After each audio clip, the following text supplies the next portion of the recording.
My husband and I have been married for 2 years, and we got into a polyamorous relationship about 6 months ago. Now I feel as if the other guy has gotten too close to my husband, and I want him gone.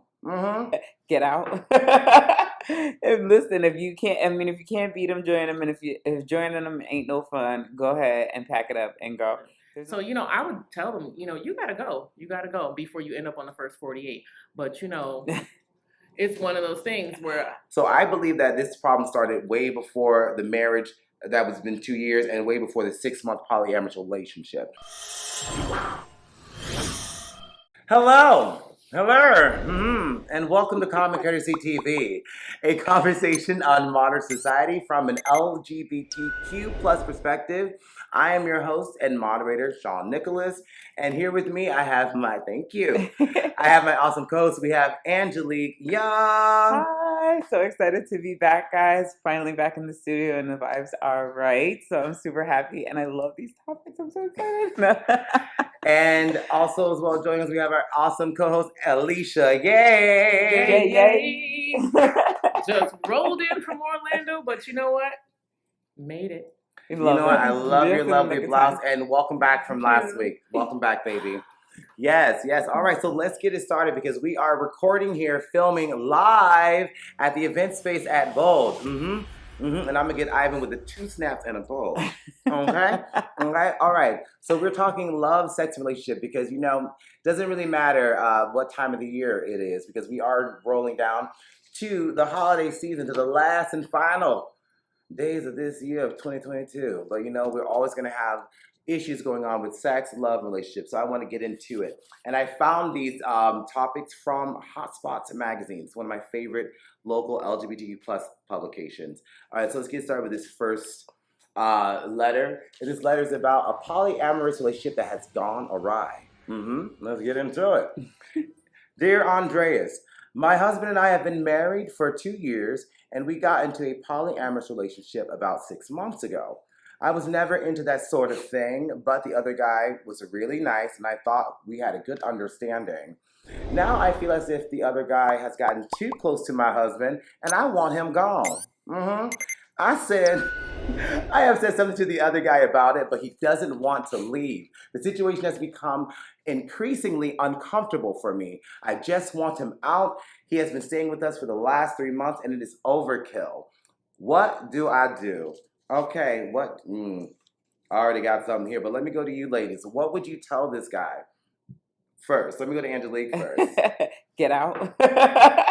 Listen, if you can't beat them, join them, and if joining them ain't no fun, go ahead and pack it up and go. There's no point in staying in a situation if your husband isn't sticking up for you and your feelings and respecting you and your feelings in this situation. You tried and you gave it a shot and it's not your thing and you don't like it anymore, you're not really vibing with it, you can say you at least tried, you gave it a shot, and walk on from it. If your partner is not feeling that, then it's time to move on. Because 2 years and then 6 months into that, you're now in a polyamorous relationship. That's a lot of change. And if it's not benefiting you, then it's hurting you. So, snip. Snip. Okay, let me go to Alicia. Alicia, what do you think? Well, first of all, I'm stingy, so I can't share. And, to me, when you are in a poly relationship or you're sharing, that's like being a vampire. You open up that vampire door, you can't get rid of them. So, I would tell them, you got to go. You got to go before you end up on the first 48. But, it's one of those things where you open the door to so many problems whenever it's the poly let's share thing. I mean, it's a lifestyle, I understand, but I don't understand. It's a can of worms. Yeah, it's drama. Yeah, honestly, what I would say to him, what should he do? Yeah, definitely, because you have to have a conversation with both the husband and him. Because he said he talked to the guy, on his own, right? And he doesn't want to leave. Talk to the husband, but it sounds like the husband really likes this, so he doesn't want to have this gone. So I think that he's gonna have a conversation with the husband and him, and he's not gonna actually like what he's going to hear, because I don't think this is new, because I think his husband wanted a polyamorous relationship, because how you start some shit out with some guy you're dating and they always say some shit like, oh, would you ever want to add somebody in? Would you ever think about having an open relationship? Yeah, they will tell you that. So like people, it's like what Storm said in X-Men. People will tell you who they are. When they tell you who they are, believe them. So I believe that this problem started way before the marriage that was been 2 years and way before the 6-month polyamorous relationship. Yeah. So now that you have this guy in your house, you know, it ain't gonna work. I think that, yeah, he got to pack it up. It's unfortunate, but, you know, I don't have everything to the story, but I feel like this is how it's gonna happen. Because if you're gonna feel that you have the right to Hot Spots Magazine, and figure this out, I feel like his husband really likes it, and it's not going to end well for them at all, or for him. It's not going to end well. So, anyone else want to throw something in there too? Yeah, I think polyamorous relationships have been known to work for some people. So it always requires both parties of the original party to agree, or all three parties to agree simultaneously. Yeah, it's not a one vote win situation. And I think that when the tide turns and somebody's not feeling as a part of it, that's a break in the agreement, right? Because the agreement is to be a throuple or a group. It's not to be 2 and 1 or you know 1-1-1. It's everybody has a part to play. So I really feel like if that's ever broken, it's a wrap. Now I'm like, I can't do no sharing. You'll be in the first 48, bitch. Like, right? I'm on that one. And as soon as I hear it, it's a red flag for me. It's a run. I don't want it. I respect it for other people, but for me, I don't want to come into a relationship and have to share. Like, you already have what I want. Right. And if I want that, then I don't want that with you. I want that to myself. To thy own self be true. You know, like he just said, I was never really into that. And then now you're going to be into it before him. You made a mistake right there. Alicia, you got more to add? Well, see, I put myself in a situation like that with my girlfriend. See, the ladies, they like that too. Mm-hmm. And hey, she wanted a third party, so we put a he in there. But you know, I was like, we're not doing that again. Again, I'm stingy with mine. I don't like licking when you're sticking and all that other good stuff. No, we can't be sharing all of that. That's too many germs. I'm dead. I love it. I love it. All right, you know, we're going to take a quick little break. We have a message from our sponsor, Tampa Bay Gay. We'll be right back.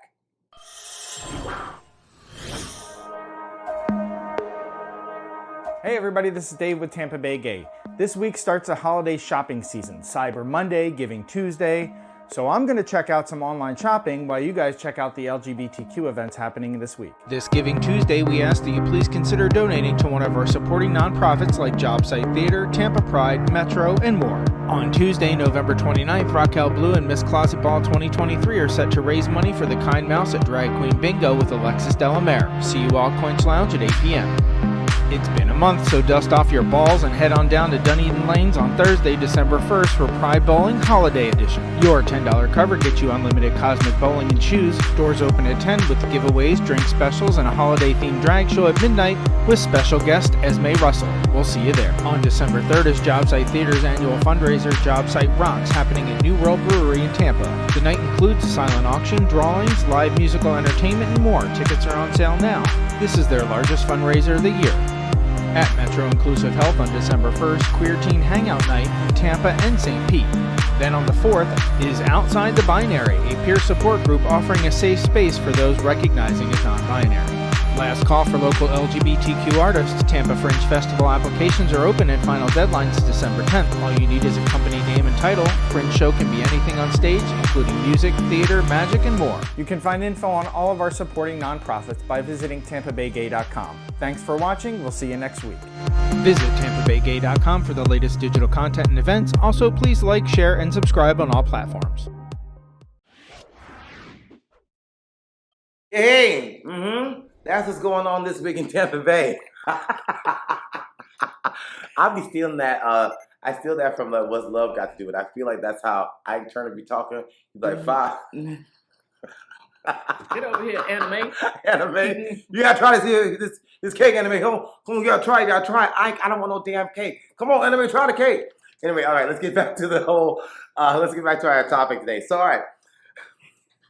The next story that I want to read is about a boyfriend that he really likes, but the sex was horrible. Let's get some little backstory. All right. Dear Dear Andreus, I have been dating my boyfriend for the last 5 months, and we decided to just date and get to know each other before having sex. We finally had sex 2 weeks ago, and it was horrible. I don't want to go into detail, but I don't want to have sex with him again. I don't know how to tell him this because I really like him. So what do? Ladies, I'm going to go to you. Angelique, let's start with you.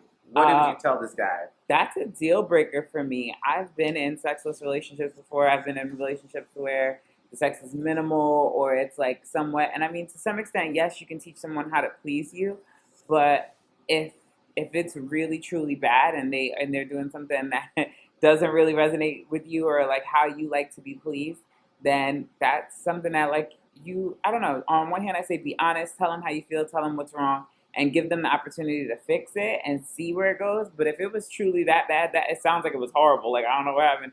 Like, I mean, we can all kind of guess or assume, right? But I'm saying, like, it's one of those things, like, depending on how bad it was, depends on how much you want to give somebody a second chance, you know? Alicia, what you got over there? Ain't nobody got time for that. So, you know, I would just ditch him. I truly would. Ghost. Absolutely ghost. And I know ghosting is horrible because it's been done to me before. But with that being said, you can't stay with somebody that does not turn you on and does not know.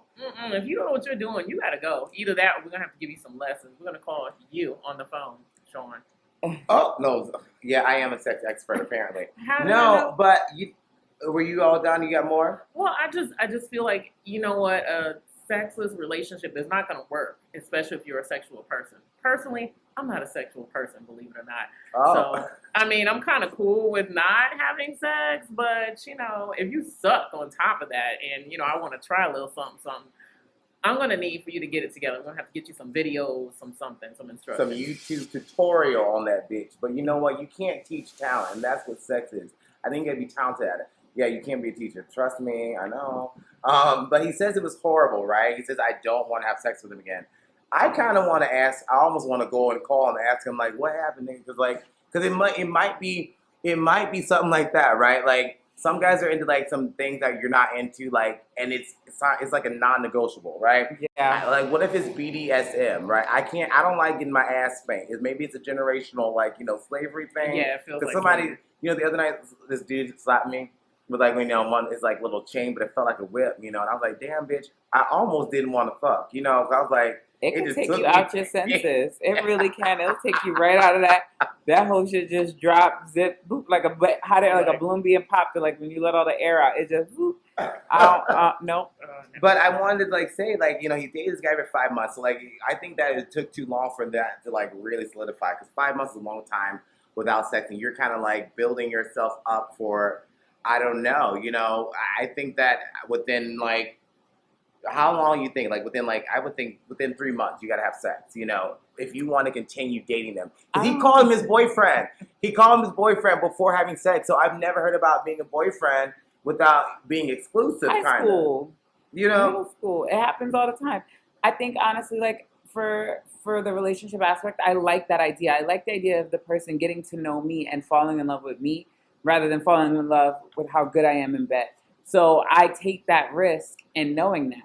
Now, I mean, I'm all about sending a picture, maybe sending a cute little text message, whatever. Right. You know, you always want to check the car, bitch. You want to make sure the engine is right before you get under the hood, bitch, because ain't nothing worse than getting into the car and finding out that your V8 ain't nothing but a V2. It ain't driving, yeah. Right. So, like, you know, it's a thing that you have to be aware of. But you would do that for 5 months, though?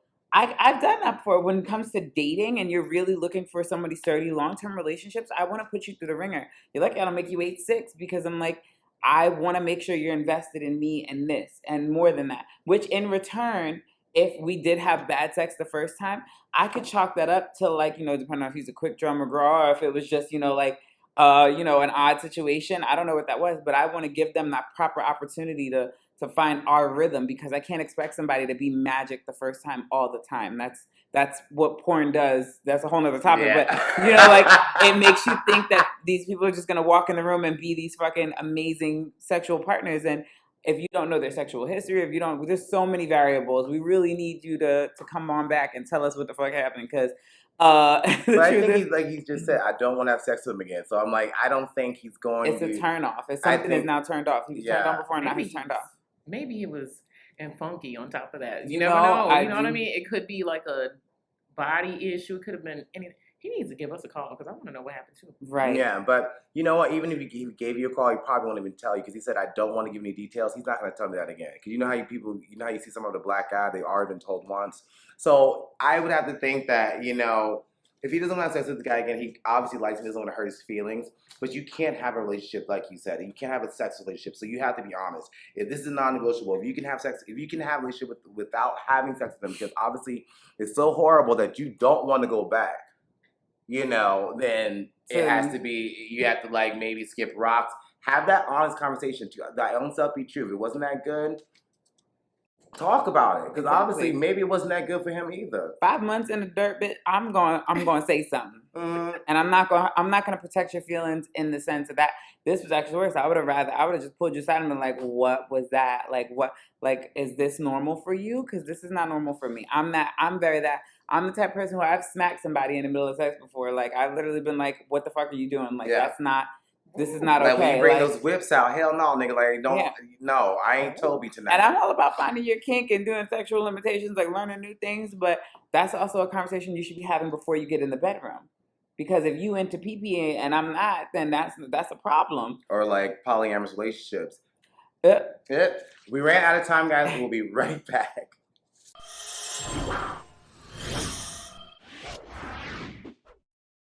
And this is the next one that doesn't really involve a relationship per se, like together, but it is a form of relationship that involves love. So this is a friend who has a boyfriend that is racist. Okay, let's see this. Dear Common Courtesy, I did it again.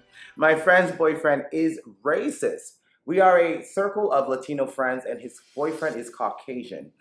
He grew up with a very conservative family in Texas and has a very inappropriate sense of humor. My friend brings him along to every get-together or outing that we may have, and he always makes derogatory comments.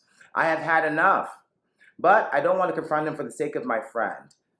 How do I do that and avoid any potential animosity? Talk about being stuck between a rock and a hard place. Let me go to Angelique. Angelique, what do you think?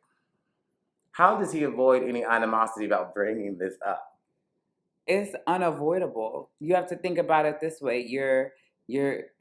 What is this? What's the expression? You're cutting your own nose off to spite your face. Literally, there's no way around it. You can't, this person is saying and doing things that don't just affect you, but it affects your whole friend group. And what that's going to do is that's going to cause you to well up, and then you're going to outburst. And if you outburst, you're going to knock all the pins down. At least if you pull them both aside and be like, listen, like, you got to understand, like, I get it. You don't know, but let's have an education moment. I love a good education moment.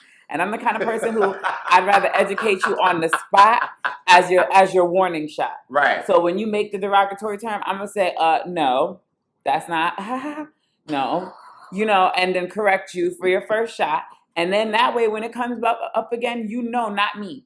You might do this with this person over there and that person over here, but you're not going to do that with me. With me. Right. And then it's another thing, like, that person, if that person is dating them and they're not seeing your pain or your friend's pain, a group of 5 people, you're not seeing nobody's pain, and self-shame, that's a whole nother topic. Like, you got to shake them up and be like, why does this not bother you?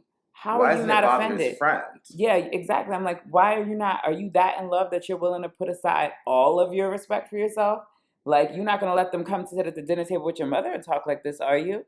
Like, that's the real question. So that's how I would approach the friend. Now, the other fool, like I said, I'm going to put you on the spot and I'm going to let you know. And then when you act up the second time, I don't give third shots. I'm going to fire off on you. Okay, before you catch a charge, let me go to Alicia and then...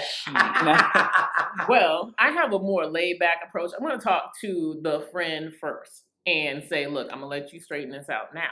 If we have a problem again, I'm going to check your friend and I'm going to check you, and y'all going to get real embarrassed. I'm laid back and I'm a Sagittarian, so I'm nice until I'm not. Yeah.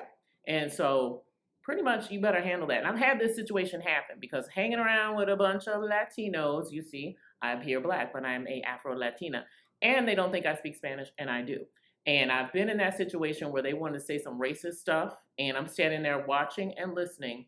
And then I let them know in Spanish, I understand what you're saying. And what did you say?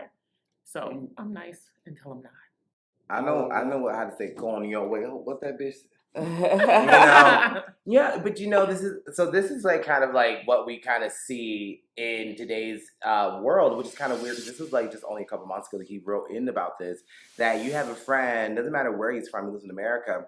If you're dating someone that's a person of color, then you should know, unless you're just fetishizing them, then you're not really dating them. You're dating what they represent versus who they actually are. Because if you're able to make derogatory comments without like realizing that you're hurting somebody, or he has to come to us, or Hot Spots magazine to be like, what do I do? Because obviously he really cares about his friend. They probably grew up together.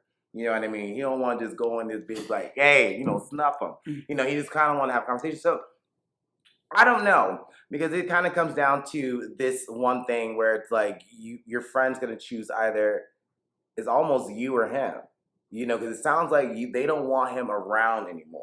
They don't want him around like it's not like you don't want him to date him. They don't want him around the get-togethers and the outings. That's what you should more focus on versus like your boyfriend's racist. You should leave him. If you don't want to hang out with him, just say that, hey, I don't want your dick ass boyfriend hanging out with us, and if that's a problem for you, then we can have the real conversation where I believe it's racist. And then if you're not realizing the derogatory comments that you're saying, then we got to talk to you about what you're feeling, but that's my thing. I think you definitely talk to the friend, but there's no way you can avoid animosity, because it sounds like he hasn't really listened to your pain, so you're not gonna, you know what I mean? Mm-hmm. I don't know how this conversation is gonna go. Because how can you say some shit fucked up that you know what I mean? That that it's fucked up, you're just gonna like pretend like you don't know? Well, he'll know when somebody drops him like... Because it happens. Like currently I went through a situation literally just this past weekend where I had people not realize, like, this is the craziest thing. Y'all are gonna fucking laugh. Listen, I know we don't got time, but I'm gonna make a second. So I ran the show for Black Sunday. Black Friday was this weekend. We had Cyber Monday. So I did a show called Black Sunday, and I did it in respect to Black Friday. Right. No qualms. Didn't even cross my mind. But there was a few people who reached out to my co-host and was like, girl, like, are you not bothered by this show title? And she's like, girl, why not? It's like a continuation of Black Friday. And they're like, oh, well, we assume that it was because everybody's like in the show who's booked is Black. And I was like, that's because you're ignorant. Exactly. And that's what I said. And then so in retrospect, she was like, well, you do realize that the person who does the shows is Black, right? And they were like, who does the shows? And they were like, Angelique. And they're like, Angelique's Black? And I was like, bitch, wait, what? I was like, you've got to be shitting me, right? And so this person, I love them. Like, my co-host is amazing. I love her. And she was laughing about it. And I was like, yeah, I know, I get it. Like, I'm also Afro-Latina. So, like, it's a crazy thing for me. When I'm in Spanish spaces, nobody sees me as Black. When I'm in Black spaces, nobody sees me as Spanish. But when I'm in white spaces, I'm always Black. It's like playing rock, paper, scissors. So, like, there's just no winning that one. It really isn't. It's just how it is. So I'm so confused at these people. I'm like, what the fuck did you think I was? And it was, do you think I'm like green alien? Am I like blue sparkled, whatever? And then she's like, well, they're like, oh, we consider her kind of like Halle Berry. And I was like, bitch, Halle Berry is Black. Yeah. Like, I'm like, she's half and half, but half and half doesn't mean anything other than the simple fact that her dad is one and her mom is the other. She's still all Black, bitch. It doesn't matter if she light skin or dark skin. So I'm looking at the situation and I'm like, I want to be mad, but I ran into one of these people. I didn't think it was going to happen. I really didn't. They came up to me and they made a snide comment. And I was like, excuse me? And they were like, how was Black Sunday? And I was like, it was absolutely wonderful. Why weren't you there? It was great. It was absolutely wonderful. You should have been there. You should have come and seen it. Like, and I'm like, exactly what were you, because girl. And I was like, no, girl. I was like, that's your own insecurities. That has nothing to do with me. I was celebrating Black Friday weekend. And that's that. And I left it at that, and I let them sit with it because I'm like, you check them, and I don't need to hear your excuse. Was it a white person? It was. Because you got to check their own privilege. Because I know you're trying to be like, oh, let me help. I had a conversation last year. I think it was your first episode. No, the episode where before you came on, when we were talking about racism in the drag community in the Bay Area. And I was arguing with one of the people that were on the show, and I'm like, she's like, oh, you got to have this person on because, she's a person of color and all this. She's a performer. And I'm like this. You realize that I'm Black, and I'm Blacker than her. And you know what? I'm also an actress. So I can talk about it from different angles. I don't actually need you. Like, I can actually have the conversation with myself. So what are you talking about? Check your white privilege. And at least do you have anything to say before we go? No. I'm sorry, we can't. Oh, shit. All right, guys. Thank you so much for joining us. I just want to throw a quick shout out to our lovely sponsors. First up, we have our Tampa Bay gay sponsor. Thank you, Dave Gorman, for your help and love and sending our work out there. Also, thank you to our studio sponsor, PJ Solace at Bulge Apparel and Gifts, baby. Yes, Yeah. I can't wait to get one of those harnesses so I can be all sexy, be the queen of the night. You gotta wear one here on show. I want to wear one. That's gonna be distracting. It's With gonna no be shirt on. For distracting. who? Wait, hold on. You gotta get in my DM. You know what? We'll see you next time. And like we always have to say, have a little bit more common courtesy. See you next time. I need to talk to you right now. Ooh, all right. Follow our podcast page, Common Jersey TV, here on Facebook and YouTube for more conversations on love, sex, relationships, and commentary on the latest trending news. And listen to us on multiple podcast platforms via commoncourtesytv.buzzsprout.com.